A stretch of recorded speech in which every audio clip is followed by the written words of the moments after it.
গ্রামের নাম শালবন। ছোট্ট শান্ত একটা গ্রাম, চারদিকে সবুজ গাছপালা, পাখির ডাক আর নদীর মিষ্টি বাতাস। সেই গ্রামেই থাকত রাহাত। খুব সাধারণ একটা ছেলে, গরিব পরিবারের সন্তান হলেও তার মন ছিল অনেক সুন্দর।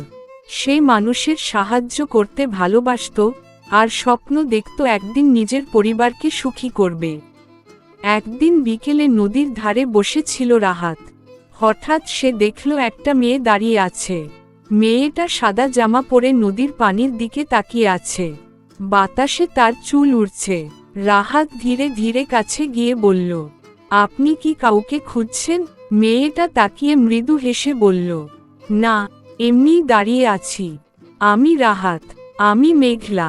সেদিন থেকে তাদের কথা শুরু হলো। প্রতিদিন বিকেলে তারা নদীর ধারে দেখা করত।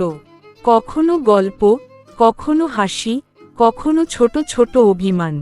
ধীরে ধীরে রাহাত বুঝতে পারল সে মেঘলাকে ভালোবেসে ফেলেছে। একদিন রাহাত বলল, মেঘলা, আমি তোমাকে ছাড়া এখন কিছু ভাবতে পারি না। মেঘলা একটু হেসে বলল, সত্যি?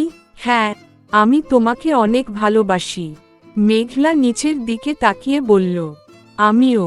সেই এক কথাতেই রাহাত যেন আকাশ পেয়ে গেল। দিন কেটে যেতে লাগল। রাহাত তার নিজের ছোট ছোট সঞ্চয় থেকেও মেঘলার জন্য উপহার কিনত। কখনো চুড়ি, কখনো বই, কখনো ফুল। একদিন মেঘলা বলল, রাহাত, আমার ফোনটা নষ্ট হয়ে গেছে।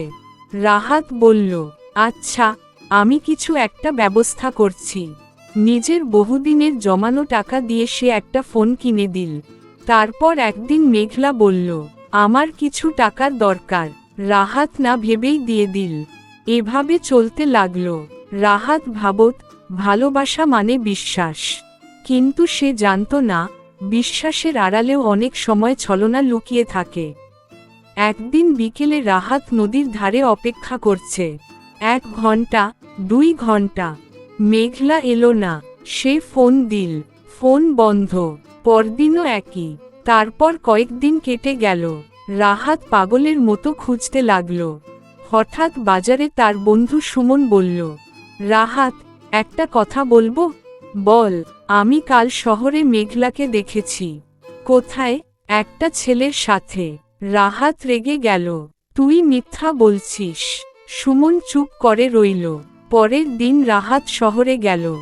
রাস্তার পাশে একটা রেস্টুরেন্টে সে দেখল মেঘলা হাসছে। তার পাশে আরেকটা ছেলে বসে। রাহাতের বুকটা কেঁপে উঠল। সে ধীরে ধীরে কাছে গেল। মেঘলা তাকে দেখে অবাক হয়ে গেল। তুমি এখানে? রাহাত কাপা গলায় বলল, এই কে? মেঘলা কিছুক্ষণ চুপ থেকে বলল, আমার হবু স্বামী। রাহাতের পৃথিবী যেন থেমে গেল। তাহলে আমি? মেঘলা ঠান্ডা গলায় বলল, তুমি শুধু সময় কাটানোর জন্য ছিলে। কথাটা শুনে রাহাতের চোখে পানি চলে এলো। আমি তোমাকে সত্যি ভালোবেসেছিলাম। মেঘলা হেসে বলল, এই পৃথিবীতে শুধু ভালোবাসলে হয় না রাহাত, টাকা লাগে। রাহাত আর কিছু বলল না। সে শুধু চুপচাপ চলে গেল। সেই রাতটা ছিল তার জীবনের সবচেয়ে অন্ধকার রাত। অনেক দিন সে কারো সাথে কথা বলতো না। একা একা নদীর ধারে বসে থাকত। তার মা একদিন বললেন, জীবনে সবাই থাকবে না বাবা, কিন্তু জীবন থেমে থাকে না। মায়ের কথাটা তার মনে গেঁথে গেল। তারপর সে নতুন করে শুরু করল। পরিশ্রম করল, কাজ করল, নিজের স্বপ্নের পেছনে দৌড়াল। 3 বছর পর রাহাত এখন সফল ব্যবসায়ী। একদিন একটা অনুষ্ঠানে সে আবার মেঘলাকে দেখল। মেঘলার চোখে আগের সেই হাসি নেই। সে ধীরে এসে বলল, কেমন আছো? রাহাত হেসে বলল, ভালো। মেঘলা মাথা নিচু করে বলল, আমি ভুল করেছিলাম। রাহাত শান্তভাবে বলল, কিছু ভুল মানুষকে শিক্ষা দেয়, কিছু ভুল মানুষকে বদলে দেয়। এতটুকু বলে সে চলে গেল।